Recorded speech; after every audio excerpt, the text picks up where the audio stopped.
অতিবার বেরো না, ঝড়ে পড়ে যাবে। ব্রেনলেস জুয়েল বলছে যে 2 লক্ষ টাকা দেওয়ার জন্য। 2 লক্ষ না, আপনার সাথে কি ওখানে তো 5 লক্ষ লাগবে, 5 লক্ষ দিয়ে দেবো। আপনি জাস্ট আসবেন, আগামী 3 দিন সময় আপনার। আর এই আগামী 3 দিনের মধ্যে না আসেন, পরবর্তী সময় আসলে রেডি হয়ে আসবে। ছোট হয়েও না, ছাগলে মুড়ে খাবে।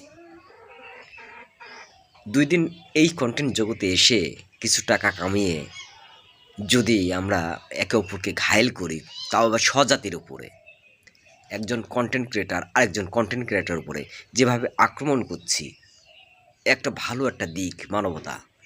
এই মানবতা মানুষের পাশে যে দাঁড়াচ্ছে, আপনার বাদেও অনেকে আছে। এই পেশাকে, এই কাজটাকে কলঙ্কিত করেন না। ভিউ থেকে কামিয়ে তো 2 পয়সা দেন তাদের, এ তো বাহাদুরি কিসের আপনাদের? শেরপুরে 3 দিনের ভিতরে যাইতে বলছে আপনারা বিল্লাল, আবার আপনারা 5 লক্ষ টাকা রেডিও রাখছে। আবার 3 দিনের ভিতরে যদি আপনি না যান, সেক্ষেত্রেও আপনাকে বলছে পরবর্তীতে যাইলে একটু প্রিপারেশন নিয়ে যাইতে বলছে। এটা আসলে বিল্লালকে নিয়ে আমি সকালে যে মেসেজটা দিছি, মেসেজটা ছিল যে বিল্লাল দেখো, আমার এখানে প্রত্যেকদিন 15টা থেকে 20 জন রোগী আসে। হ্যাঁ, তো প্রত্যেকের যদি 1 লক্ষ টাকা করে লাগে, তাহলে দৈনিক 15 লক্ষ টাকা লাগে, তাহলে মাসে হিসাব করলে কোটি টাকার উপরে। যেটা করতেছে, ওর ওইখানে যাই দিছে, ও বলতেছে যে জুয়েল ভাই এটা দেখবে, সে আমাকে আলটিমেটাম দিচ্ছে। মিডিয়া জগৎকে আপনারা কেন কলঙ্কিত করছেন?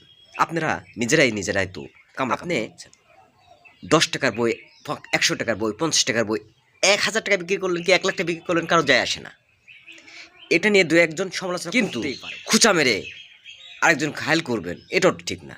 জুয়েল ভাইকে বলি, আপনারও বিবেক হওয়া উচিত। আপনি কেন আপনার মতো ব্যক্তিত্ব মানুষ বিল্লালের পিছনে লেগে থাকবেন? সে যা করছে করুক, করতে দিন। যেভাবে উঠছে সেভাবে পড়বে, এটাই জগতের নিয়ম, সে যেই হোক না কেন। চলন বিলের বাবুল একজন কন্টেন্ট ক্রিয়েটার, কি সাবলীনভাবে বলে আসলো, একজন কন্টেন্ট ক্রিয়েটার আর একজন কন্টেন্ট ক্রিয়েটারের পিছনে কেন? নাসা ভাই আর বিলাল ভাইয়ের মধ্যে ঘটে গেল অনাকাঙ্ক্ষিত ঘটনা।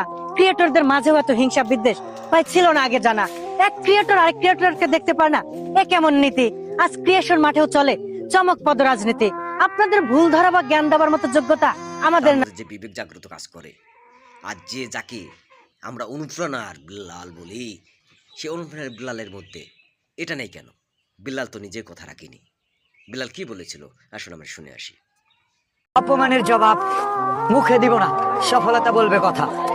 কথার আঘাতে কষ্ট দিয়েছে যারা, বুঝাবো কথার কথা ব্যথা। আসলে কথার ব্যথা আমি বুঝাবো কি, সময় বুঝিয়ে দিবে। জুয়েলের সাথে লাগা স্বাভাবিক ঘটনা মেনে নিলাম। এরপরে ঘটনা ঘটলো নাসার সাথে। একটা ব্যক্তি একাধিক ব্যক্তির সাথে বিতর্কে জড়িয়ে পড়ছে, তাহলে আমরা কি বুঝতে পারি? 2 লাইন 3 লাইন পরকীয়া প্রেমের বই 1000 টাকা বেচত।